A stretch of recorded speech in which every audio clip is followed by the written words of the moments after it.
After maligo ng bata batuta, ayan, sige.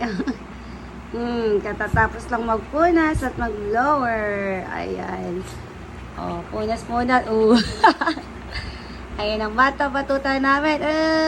Sige. Ayan na po ang buhay ng bata batuta namin after maligo. Ayan po siya, mga ka-amazing mochi niya. After maligo ang bata batuta. Ayan na siya. Mochi! Papay! Papay! Ang sumo naman ang tingin kay mami. Pinaliguan ka lang naman. Mainit kasi. Diyos, sige. Ayun. Ang cute-cute mo naman. Ang cute-cute naman ng bata batuta na yan. Sus.